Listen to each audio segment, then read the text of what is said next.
Wherever you're listening in the world, it's a pleasure to welcome you to IsraelCast, the podcast powered by Jewish National Fund USA, your voice in Israel. I'm Stephen Shalowitz, first reminding you that for over 120 years, Jewish National Fund USA has been the premier philanthropic movement for the land and people of Israel. While best known for planting trees in Israel, JNF USA contributes to Israeli life in so many ways, including community development in the Negev and the Galilee, preservation of heritage sites, supporting people with disabilities, connecting high school and college students to Israel, and helping our brothers and sisters in need following the heinous October 7th terrorist attack. Now, to learn more and to see how you can contribute, do visit jnf.org.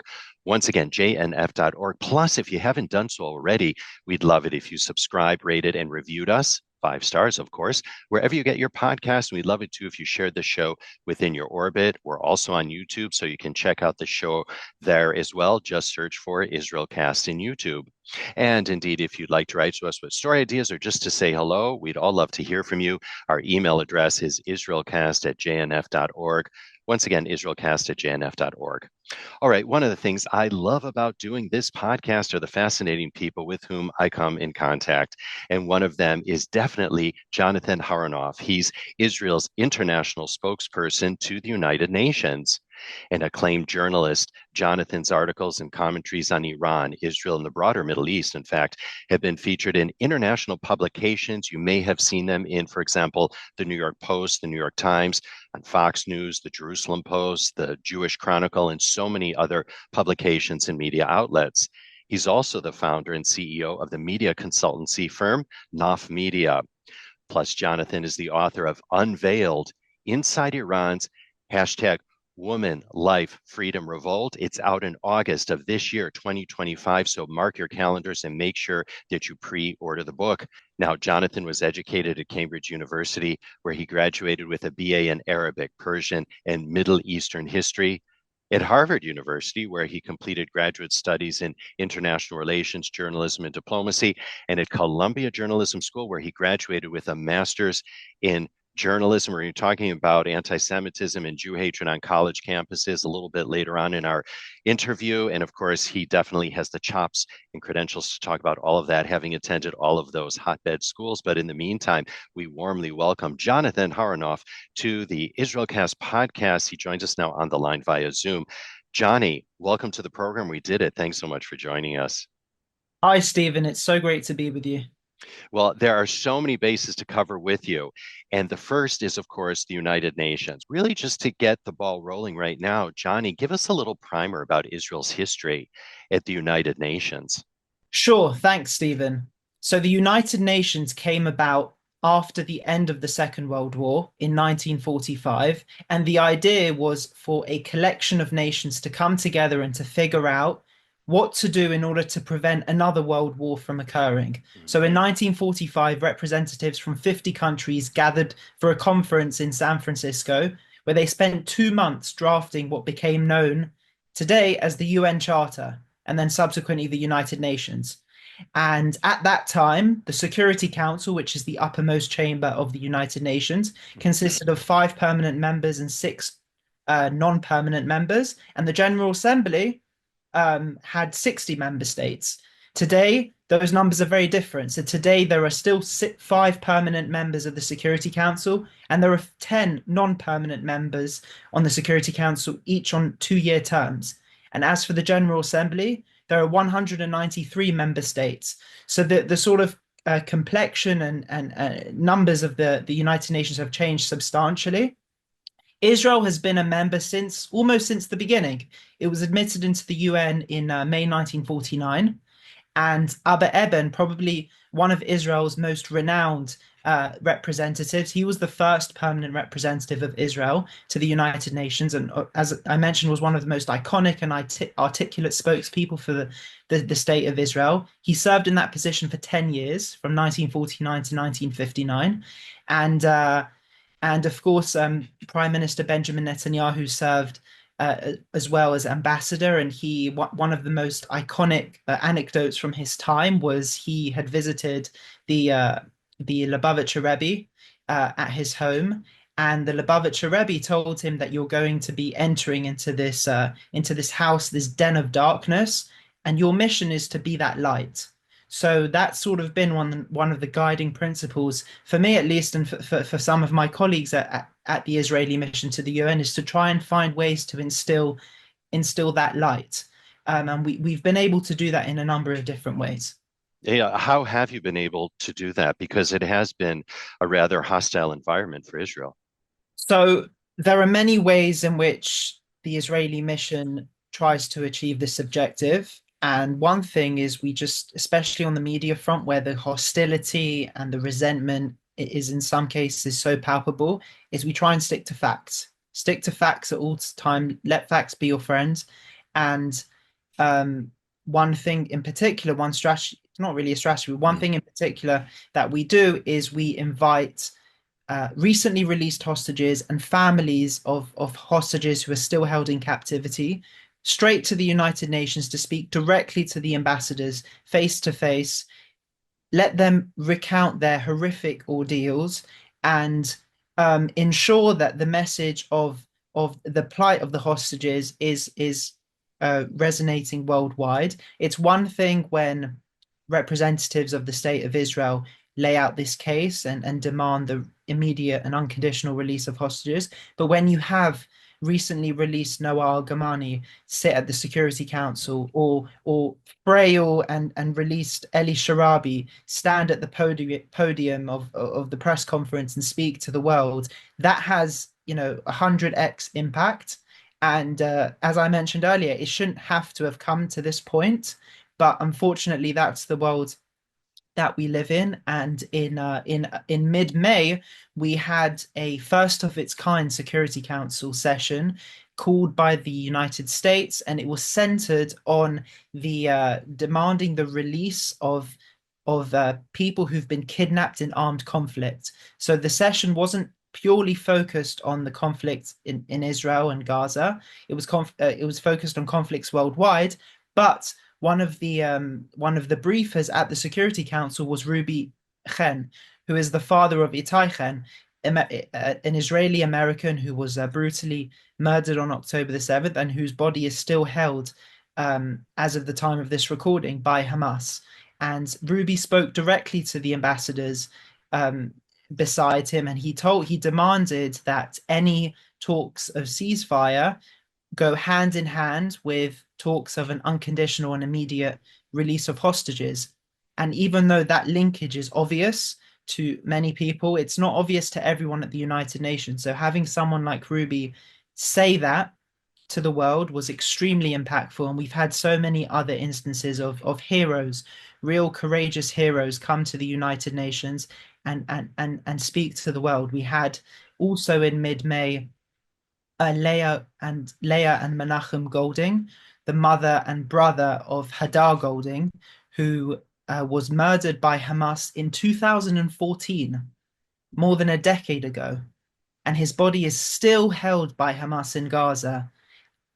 So not only does this show that this sort of hostage diplomacy, this depraved tactic of trying to steal innocent people in order to achieve some sort of political goal, that's not confined to October the 7th. It happened long before. And it comes straight out of the playbook of the Islamic Republic, whose very foundation sort of came out of the infamous embassy hostage crisis and many other incidents. So, yes. Yeah, and so what kind of response, just anecdotally, Johnny, can you share that you're getting as a result of bringing hostages and their family members to the United Nations and having them speak, both from allies as well as adversaries? When one of these guests speaks at the Security Council, there is near total silence and very, very attentive focus on what they are saying. When other representatives from different nations speak, there isn't always that kind level of decorum. But when somebody like that speaks, it's almost impossible to ignore their harrowing tales. And usually the responses are very impactful, which is why, we don't just do it once. Usually, what happens is there are ambassadors who come up to these heroic individuals before and after they speak, express sympathy. I mean, they're diplomats, so they have to be very diplomatic, and obviously, action has to be followed by rhetoric. But just anecdotally, we see very unambiguous expressions of sympathy, of solidarity, and it's very impactful to see. Johnny, in the broadest of brushstrokes, what are the key challenges that the Israel mission faces at the United Nations? I think one of the major challenges is that the United Nations is an immense organization. It has huge resources, it has, global reach, it can achieve a ton. And that's why Israel has been a member for so long. Its potential is very vast. It has some agencies that are extremely problematic, long track record of issues. Just by one example. But one of the key challenges that we face at the United Nations is that despite all of these resources and a potential to do so much good, there is this maniacal, obsessive, relentless focus on Israel, on demonizing it, on delegitimizing it, oftentimes at the expense of other conflicts that are raging worldwide. And there's this sort of obsessive focus on all the harm that Israel's doing, and very little focus on other issues, on who, for example, started this conflict on October the 7th. And there have been, since October the 7th, there have been 77 resolutions passed by the Security Council. 8 of those resolutions have explicitly slammed Israel for one reason or another. And not one of those resolutions explicitly condemned Hamas for what it did and called to designate Hamas as a terrorist organization. And that's a huge problem. And so, what do you attribute that obsession to? I'm not sure. I'm not sure. In some part, I think it goes back to what I mentioned earlier on, the fact that the makeup of the United Nations in terms of its membership has changed very drastically. We went from 50 odd member states in the mid 40s to 193, and there is a significant voting bloc that invariably votes against Israel and works against Israel, in many different ways at the General Assembly, Security Council, behind the scenes. And so it's able to sort of push certain narratives. And Israel is left to not fight on its own, but to fight with some of its few allies, and it's forced to make some creative alliances. But it doesn't have that sort of substantial voting bloc that, for example, the Palestinians do. And I think that's one of the main issues that we continue to face. And is it really as hostile as it appears to be from the outside?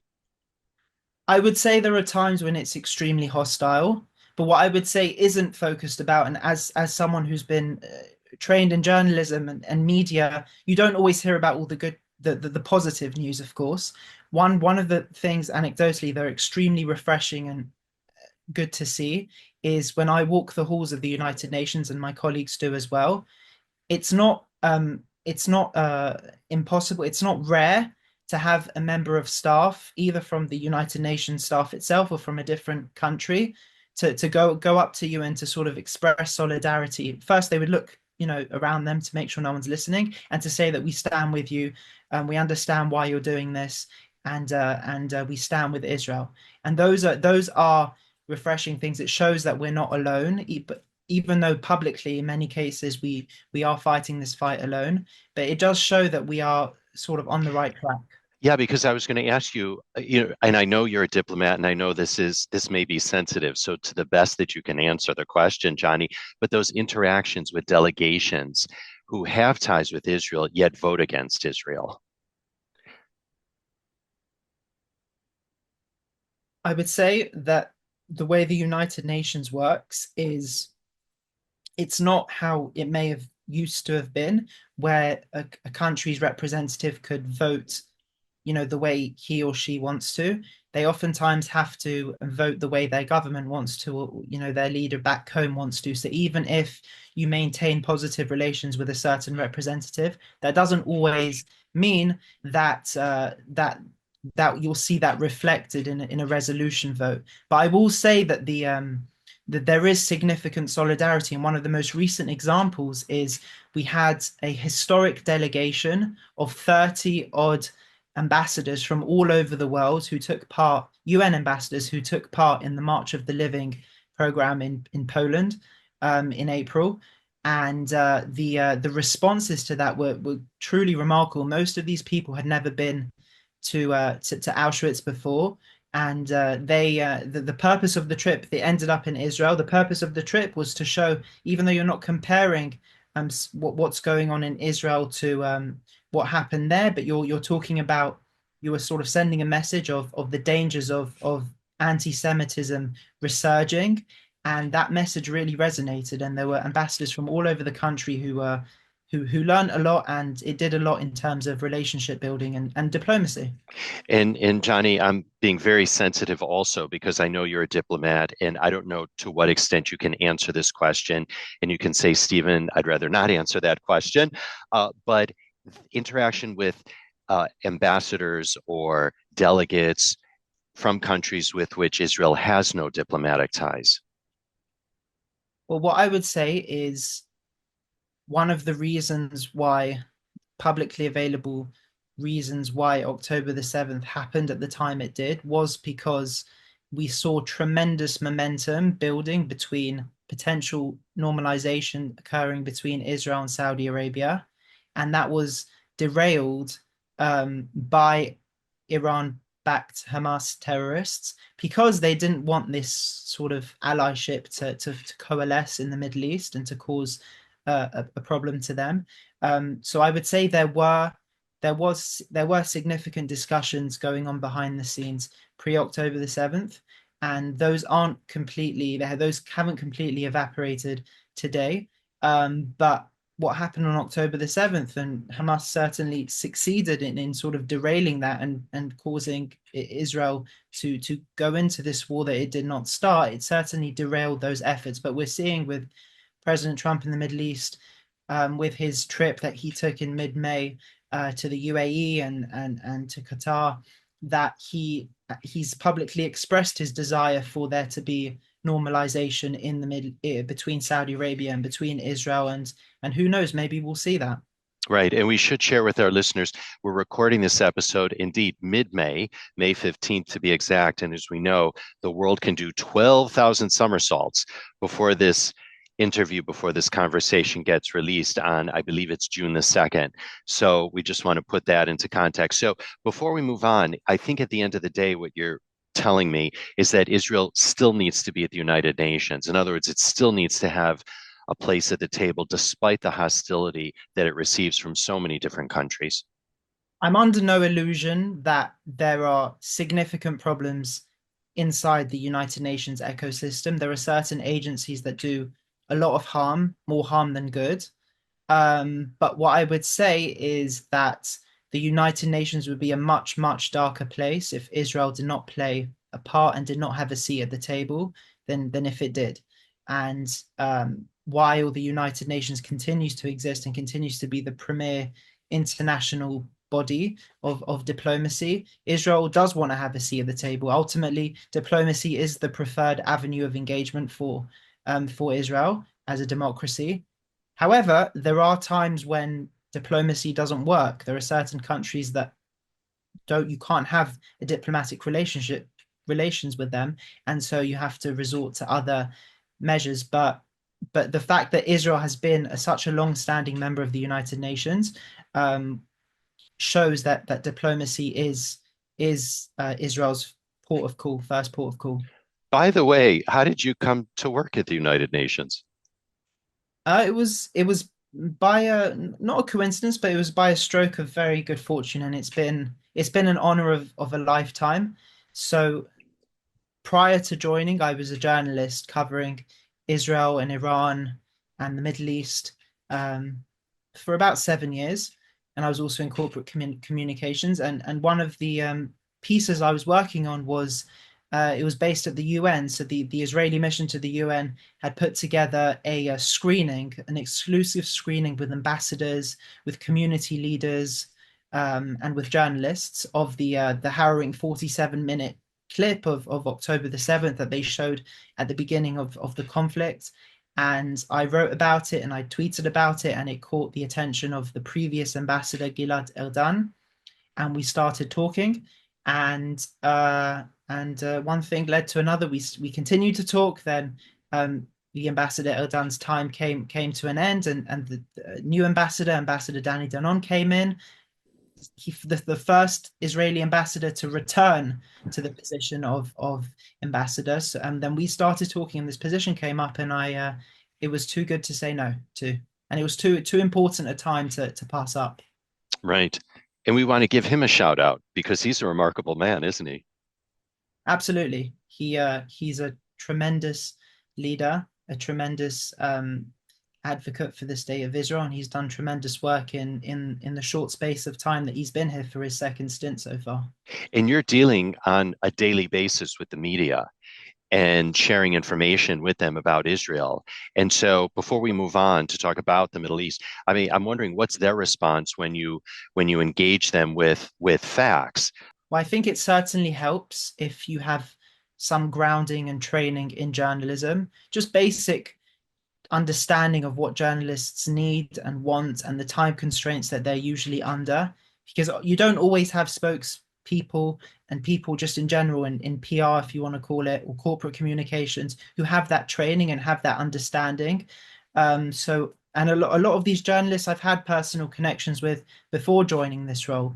So my modus operandi is to be very responsive, to be completely fact based, usually devoid of emotion when you can help it, and to know that if to ensure that when there's a story that's running and it involves Israel, that we have the opportunity to decide whether or not we want to make sure that our opinions and our viewpoint is being expressed, because one of the biggest pitfalls that you can have in this line of work is if there's a journalist running a story, they request comment, they're under time constraint, you should comment, but you just don't comment, and then the story is completely lopsided, and that's not always the journalist's fault.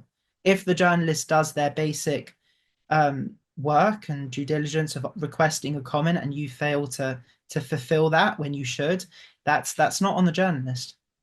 Are you finding that they're receptive to the messages that you're sharing? Yes, most of the reporters there are professionals. There are some who it's a bit more of a delicate relationship, but for the most part, there are journalists. They may not report favorably on Israel, and they oftentimes don't. But a lot of them are very professional and very willing to accept whatever responses we have. They would usually push back, and they would usually cite arguments posed by the Palestinians or by the Hamas-run Gaza Health Ministry, for example. But at least they will allow you the space to provide a comment, which is important. Yeah, and just one final thing before we move on. I know I've said one final thing about 5 times already, but I think what you're doing is so fascinating, Johnny. Really, on a personal level, though, because you've gotten to know them personally, do they really believe? I mean, those that are, suffer from Israel derangement syndrome, do they really believe what they're writing? I don't want to generalize because there's a fairly large cohort of journalists there, from America-based publications to international publications. Some of them do believe what they're writing and saying, even if it's extremely hostile and biased. And some of them are more open to having, the sort of slant of their piece be dictated by who they speak to. And I think that goes back to the sort of essence of journalism. That what I've experienced is there are two kinds of journalists writing stories, especially at the journalism school at Columbia. There's the first kind, which is where you have a reporter who's usually on deadline. They already know what kind of story they want to write, the angle, everything, and they try and find these, like, handpick these cookie cutter quotes by different experts in order to fit that preconceived story they want to put together. That's the sort of lazy, and it's not total journalism that I would like, not completely satisfying. The much more, I think, comprehensive, better form of journalism is one where a journalist doesn't exactly know where their story is going to go. They sort of have an idea, but they let it be dictated by who they speak to, the sources, the experts, the witnesses, whatever. And then that's how their story is constructed. It takes a lot more time, but I think the end product is uh, a lot more fulfilling. All right. No, thank you for that balanced answer. Well, listen, I do want to move on because you are a Mideast expert at your core. I don't know if I have a question in particular, but can you talk about the current war and, looking at the different scenarios? How is this likely to end? When I was in Israel back in January of 2024, everyone said this is going to be Shanat HaMilchama, the year of the war. Well, already it's middle of 2025 and there's no end in sight. So I'm just wondering if you can weigh in with any thoughts that you have. This was the worst day in Israel's history, one of the worst days in Jewish history. And this was not a war that Israel started. This is not a war that Israel wants, but it's a war that Israel had no choice to be in. It's come at a huge cost to the people of Israel, to the state of Israel, soldiers who are still, who are fatigued, still going, cousins of mine, family, everyone in the Jewish world, I'd say, knows someone or has someone who's been affected by the war. It's not 6 degrees of separation, it's sometimes 1 or 2 degrees of Exactly. separation. Yeah. And of course, not to mention the victims of the war. And but ultimately, this is uh, Israel set out multiple aims and objectives to the war, chief of which was to ensure the release of these hostages. At the time, 200, more than 250 hostages, now down as of recording, 58 hostages. Um, but the war cannot end until these hostages return home. So if tomorrow, May 16th, as time of recording, Hamas decides to lay down all of its weapons and returns all 58 hostages back to Israel, then the war will end. The objectives will have been fulfilled. But Hamas is very unlikely to do that. I don't think it has any concern for Israeli and Jewish life, and it certainly has no concern for Palestinian life, which is why we've seen these recurring uprisings by Gazans who have had enough of their government, their regime that does not care about them, that brutalizes them, that steals their humanitarian aid. And this is not just a problem of Israel's. Mhm. There were hostages from more than 25 nationalities, more than five religions. And that's why the United Nations, of all places, is I think the most fitting place to highlight and raise awareness about the plight of these hostages. This isn't just Israel's problem. There are American hostages, there were British hostages, Argentinian, and so on and so forth. But it's in answer to your question, the war ends when the hostages come home, and they're not. It's not going to end before that. Yeah. And we just hope that they come home tomorrow as soon as possible and that the war indeed ends because Israel needs to recover, really. I mean, the healing is, as people have said, it's not PTSD because the trauma is still going on right now. Right. We thank you for that. Well, listen, staying in the broader region, I'd love to turn to Iran right now, which is an area of expertise that you also have. And you have your book coming out on in August of this year. And we're very excited about that. Share with our listeners the book, the premise, how did it come about, and what do you want people to know about it, Johnny? Sure. Thanks, Stephen. The book is called Unveiled Inside Iran's Woman Life Freedom Revolt, and it's the culmination of about 3 years of work. It's actually coming out now, September, but Okay. pre-order will be available in the next few weeks as of time of recording. And at its essence, it's a tribute to the brave, courageous people of Iran, in particular the women and girls of Iran.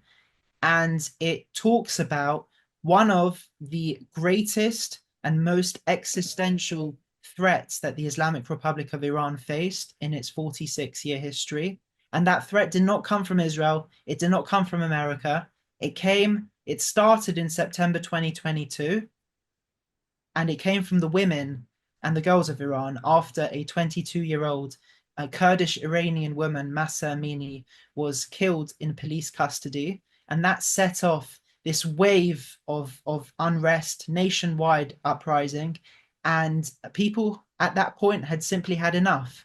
People ripped off their hijabs, they set them alight, they tore down banners and posters of the supreme leader. There were protests in all 31 of Iran's provinces, and it really was a nationwide uprising, and the Islamic Republic really did fear for it. It shook the foundations of the Islamic Republic. So this book, while the book talks about the origins of this uprising, it talks about its successes.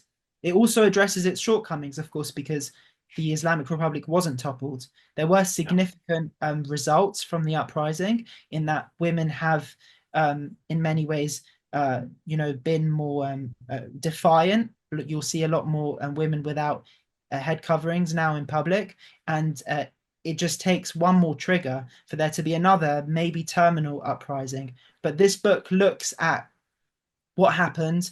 It draws parallels between the suffering of the people of Iran and the suffering of people of Israel. And it draws parallels between the two. And it talks about what a future post Ayatollah Iran might actually look like and how that could bring peace to the rest of the Middle East. You know, Johnny, Chairman Mao famously said political power grows out of the barrel of a gun in Mandarin for our Mandarin speakers, 香港这里面出政权. And he said that back in 1927, and it's been invoked many, many times. And every time that there's an uprising in Iran, or when we saw people take to the streets in Gaza, I think about that expression. And at the end of the day, it really does grow from the barrel of a gun, political power. So do you think that in the Iranian case, that should there be another trigger, that that trigger could potentially overthrow the government? Am I being totally naive in even asking that question? Or maybe the question is what could potentially overthrow the government? I mean, when I was in Iran, I told you I was there in 2007. I kept hearing the same percentage. 70% of the people, some people say 80%, but I was told at the time 70% of the people don't support the government. It's a great question. I would say that while the resentment towards the Islamic Republic is considerable inside Iran, I would say it would be unwise to assume that the Islamic Republic would just fold. Because after all, remember that the Islamic Republic itself came about as a result of a revolution. It's Yeah. been hardened. Every single uprising since then, and it's faced many in 2009, 2017, 18, 19, 2022.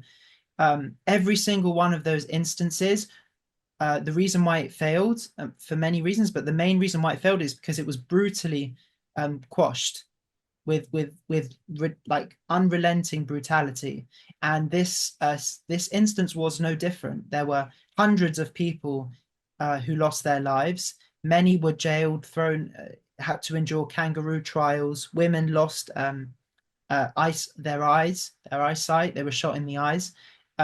So there was tremendous harm done to the protesters. Still, though, extremely resilient, and I would say that it's hard to predict. You cannot predict what would happen in a country like Iran, but we saw how there was just the country is on edge. There was one trigger, and this wasn't an anomaly. Women have been brutalized by the morality police since its founding in 2005. Took one trigger for the whole country to convulse, and it could take just another trigger for the country to do the same. And what could potentially be another trigger, do you think?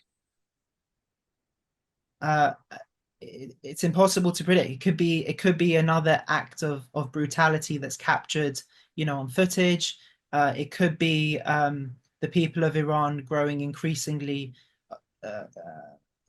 uh, tired of their government that has invested and spent so much time building out this destructive foreign policy at the expense of, the people of Iran's prosperity and economic and social welfare. So it could be a whole combination of things, but we'll have to wait and see. It's hard to predict these things, but it could be any number of factors. So going back to the book, you said it took you 3 years to put the book together. What were Yeah. your sources for the book? And you speak Farsi. So clearly, I'm guessing that you used primary sources from Iran. Yeah, so it took 3 years because I interviewed a whole load of women and also men as well, some of whom had been in Iran and had fled at the time of the protest, some of whom had been living in the diaspora and born in Iran, experts. So it was a whole array of people, and it took 3 years because the world was changing, as you mentioned earlier on. It's hard to write a current affairs book that doesn't get dated before the time of publication. So It I kept doesn't get dated before tomorrow.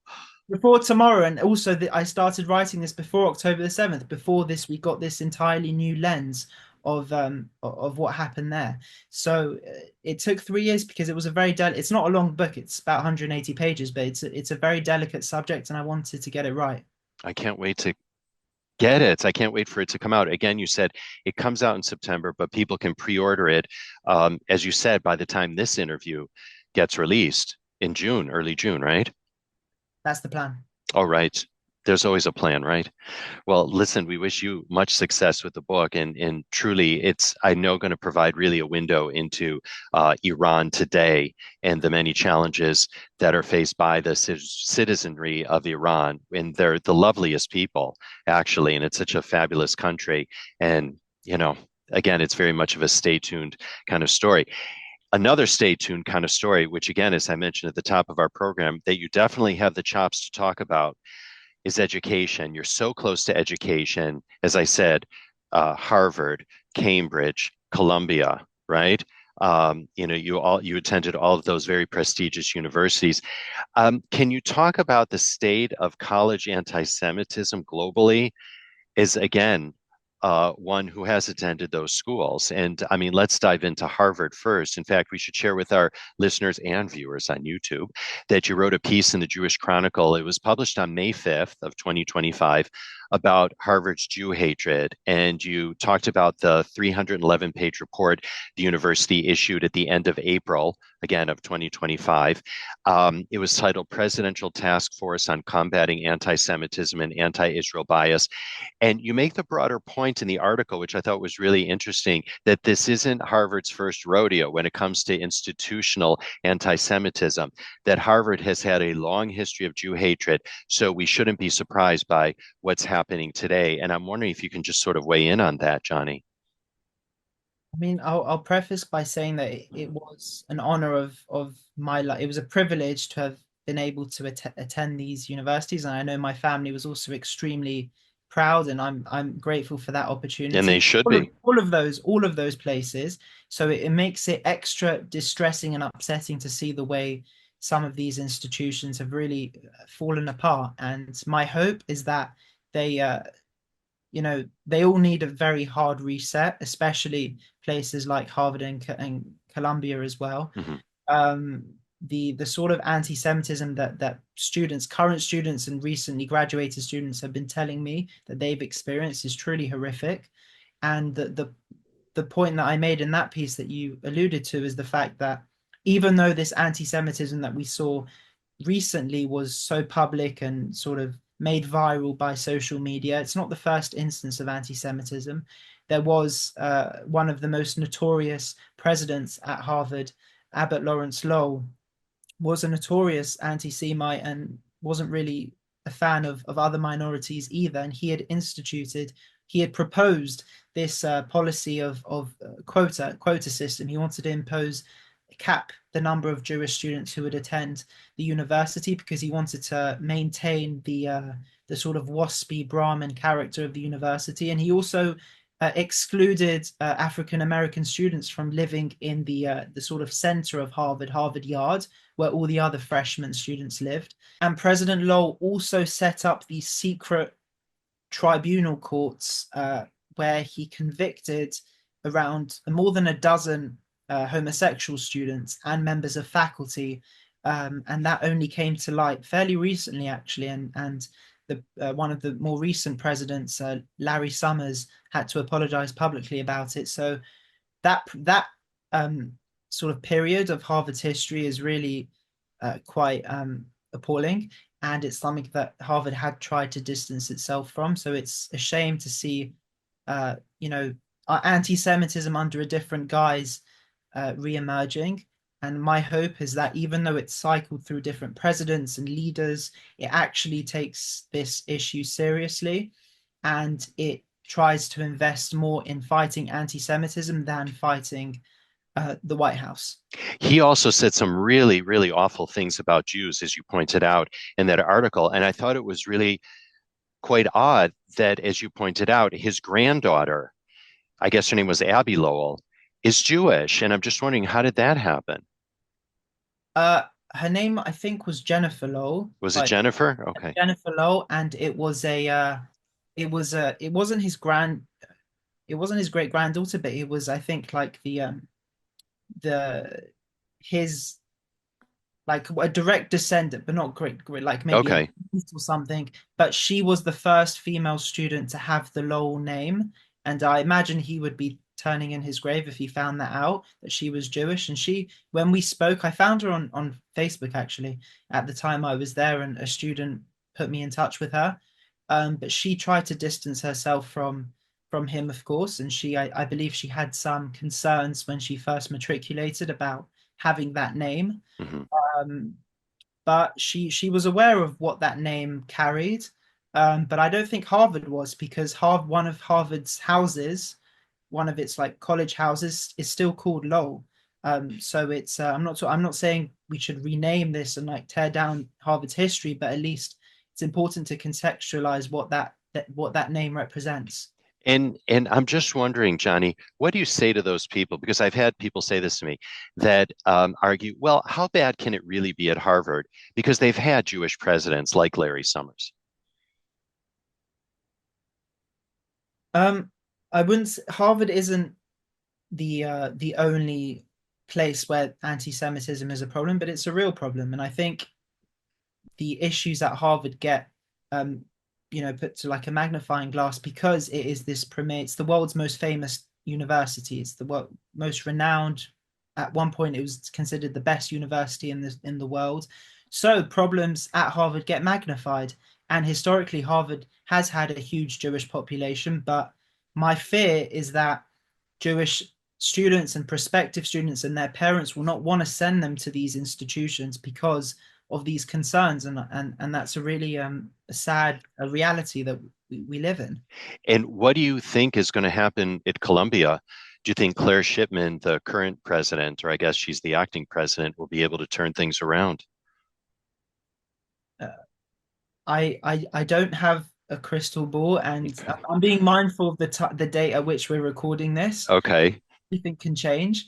But what I've seen so far is that President Shipman has employed a no-nonsense approach, and that when we have seen these gross instances of vandalism and anti-Semitism, and right before students were about to take exams, there were these students and non-students as well who are sort of invading these university spaces. Hmm. She took swift action. She condemned it. I think certain students were held accountable.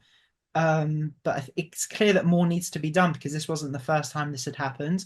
I actually went back for the first time to speak to a class, first time in 5 years to speak to a class, and my alumni benefits were significantly restricted. So if I'm as an alum being restricted access to this university that we all paid money to, I think they should also make sure that students who have zero affiliation to Columbia are also equally restricted. Well, why was yours restricted, or is it just across the board for all alums? It's restricted now because before members of the public could just walk onto the college campus through the college walk. It's very beautiful. It's a Yeah, very I beautiful. used to just to take a break, and it's beautiful up there. Now you need QR codes to get onto campus. Okay. I had a daily pass QR code before I could just come in as an alum, use the facilities. So I had a daily pass. I had to go through security checks. I had to make sure I left the campus on time. So those are the sorts of restrictions that I couldn't get into the buildings. Um, and I just wonder how students who have zero affiliation to the university, who aren't contributing in any way except by vandalizing and shouting these heinous things, are allowed on campus when students like myself have greater difficulty doing so. So let's talk about federal funding because in many cases it's been cut.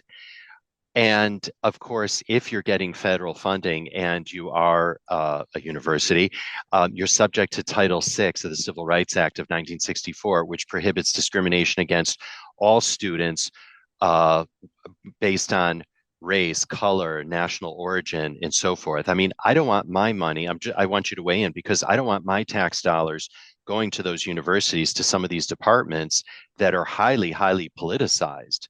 Forget about even Israel. I mean, politicized about anything. I don't mind if it's going for cancer research, but I don't want it going to a humanities department. And I'm just wondering if you can weigh in if you have thoughts about it, Johnny.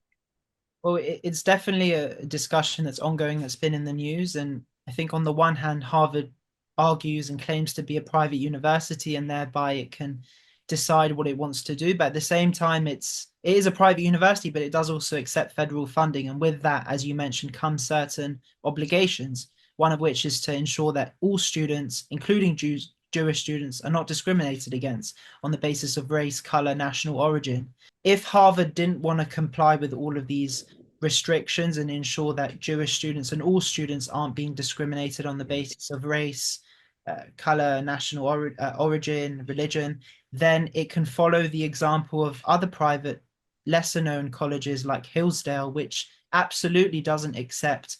It's private and it doesn't accept any federal funding, and it's almost prided itself on that it's able to dictate what it does on campus, and it has nowhere near the level of attention and issues that the other places that accept federal funding have had. And then talk about your alma mater, Cambridge University in England. Well, when the encampments started being erected all over the world, Cambridge was no exception. So first we saw it at Harvard, we saw it at Yale, we saw it at Columbia, and we saw it at Cambridge as well. And I heard from students that they also felt especially unsafe. There's a main street known as King's Parade, and on that street there were a lot of encampments being set up, and Jewish students felt unsafe because these weren't just peaceful protest people, exercising their rights to peaceful protest and free speech. They were people who were chanting these horrific things that were targeted, had violent language, and made other Jewish students feel extremely unsafe. So it was also very sad to see that, because Cambridge is in my opinion the greatest university in the world, and to see it devolve like that at that point was a really distressing. It's also stunning. Gorgeous. It really is. Well, I really want to salute my undergraduate alma mater, Washington University in St. Louis, because when they had a tiny encampment, they cracked down on it. They've been incredibly supportive of Jewish students. They've also eased the transfer process for students in case they want to go to WashU instead of, stay at Columbia and some of these other schools that have been hostile to Jews. So I see that really is a beacon for how to get it right. And I know that there are a couple other universities doing it right. But as I said, I do want to salute my alma mater. For me, at the end of the day, it's not so much what's being taught on college campuses, but equally important, what's being taught before kids get to college. It's about the media narrative, like the atrocious, my opinion, New York Times. My opinion doesn't reflect the opinion of the management, by the way, but some of these publications that are just absolutely horrid and, again, suffer from Israel derangement syndrome, that are real Jew haters, that are writers of their pieces or that are broadcasters and so on. The BBC, for example. And I just think to myself that we have to do a lot of heavy lifting before the students get on campus as a society, Hollywood, and you name it. And if you have any thoughts about that, Johnny, would love to hear from you. Well, in those instances, there may be problematic elements to it, but at least there is like a newsroom, there is some sort of process by which stories are vetted at least a bit. Where there is absolutely zero vetting or filter or even any semblance of truth is social media. Mm-hmm. And we've got way more members of the younger generation consuming news via TikTok and via Twitter and via Instagram than the New York Times or the BBC.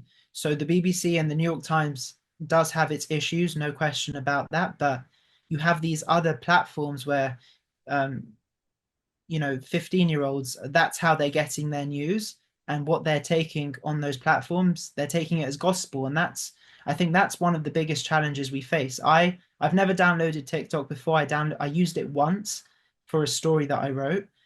Just downloaded it for a day, and I wanted to see how quickly I would get into like an anti-Semitism rabbit hole, and by putting in very few prompts. And it was really shocking to see how quickly I saw some horrific content. And if you're a regular consumer of that without, clear guardrails, it can be a really you could live in a totally like parallel universe thinking that everything you're seeing is completely true and it's completely detached from reality. And that's a really big problem. I agree with you 10,000%. The reason I was bringing up the New York Times and the BBC, however, is that these are venerable institutions, right? These are institutions that are not new institutions, they're old institutions that people always relied on, and they have just devolved beyond any recognition of what they used to be. And so that says something about society. But it also then impacts, again, the whole filtration of messages, I think, that permeates in society that does even impact social media, because I think there are a lot of social media folks out there that are the podcasters and the TikTokers, et cetera, and they look to some of these institutions also, and they say, "Wow, if they're believing in what they're believing in, then therefore it gives me license to do it as well." So I find it's very much of a symbiotic relationship, and we're living in very scary times for sure. Well, listen, Johnny, I'm super mindful of the clock, and I always like to end on a high note. And so I have to ask you, I think you've been in New York, if my math is correct, something like 5+ years or thereabouts. Am I correct? That's right. You're a Londoner. So what does a Londoner like Johnny most love about New York City? Well, one of the things I love about being a Brit in America and New York as well is that you find yourself in funny situations where anything you say, people assume it's extremely intelligent and extremely insightful just because of the way you're saying it. Um, so that's a funny experience that I've had, even though in most cases what I'm saying is not particularly insightful. It just sounds a bit different. Come Um, on, I beg to uh, disagree. Everything you say is insightful, But Johnny. the what I love about New York is that it seems to be one of those cities in the world where there are infinite possibilities. Even though it has its issues, it seems to be like whatever you put in, you can get out. And especially for someone who's fairly who's got a professional career ahead of them, uh, there are a lot of opportunities, and it's got every kind of person from all over the world with so many different experiences, and there's huge opportunity to meet amazing people, to eat amazing food, and there's an incredibly vibrant Jewish community here as well. And that's something that I'm not, I had growing up, of course, Jewish community in the UK, but there were only some 300,000 people in all of the UK, and here just in New York there's more than three times that. So it's incredible for so many ways, and uh, my wife and I have loved living here. All right. See, the first thing I thought you were going to say is I love a good New York bagel. I do love a good New York bagel. I don't like the lines that emerge on like the weekends for Yes. New York bagels, but they are good. Yes. Couldn't agree with you more. Anyway, we're going to leave it right there. Listen, Jonathan Harounoff, I know you as Johnny. We want to thank you so much for joining us on this episode of IsraelCast, and we wish you every success truly in your position at the United Nations, and also every success with your book as well. So congratulations once again on the upcoming book. Thank you so much for having me, Stephen. It's been a real pleasure and an honor to be with you, and looking forward to it again. Look, I look forward to a round two. Once again, the book is unveiled, Inside Iran's Woman, Life, Freedom, Revolt. It's out he tells us, in September, but you can start pre-ordering it now. So you can pick up a copy indeed wherever you like to buy your books. And I really hope that you do, because it sounds like a fabulous read. I'll buy the book, but will you autograph it for me, Johnny? Of course. Okay, I'll come on over to the United Nations. You'll give me a tour, and you're John Hancock, as we say. You know who John Hancock was, right? Okay. Well, you're British. I don't know. Anyway, okay, we're going to leave it right there. And we'll have info about Jonathan on the show notes page of our website, jnf.org/IsraelCast. And of course, we do release new episodes of the show every other Wednesday. I don't know why you'd want to miss an episode. And just so that you don't miss any of our episodes, do subscribe to us wherever you get your podcasts. Simply search for IsraelCast. And don't forget to rate and review us because that helps with our rankings, which in turn make it easier for more folks around the world to find us and to hear from really, really wonderful, extraordinary people like Jonathan Harounoff. Or you can always enjoy the show by visiting us at our website. Once again, it's jnf.org/IsraelCast. And don't forget, we're on YouTube too. So do search for IsraelCast on YouTube as well. Now, as I always say, it takes a whole moshav to put IsraelCast together. For that, we thank Vivian Grossman, Stefan Oberman, JD Krebs, and Ellie Kadrin. And our editor is Jay Rothman. The music that you hear at the top until the program is titled My Eden. It's by the very talented Rafi Malkiel from his album Water on the Tzaddik label. IsraelCast is powered by Jewish National Fund USA, your voice in Israel. For more info about JNF USA, do visit jnf.org. And if you'd like to write to us with story ideas or just to say howdy, I know Johnny would love to hear from you, and so would I. So do email us at israelcast@jnf.org. Meantime, I'm Stephen Shalowitz, thanking you for tuning in and looking forward to having you join us on future episodes of IsraelCast.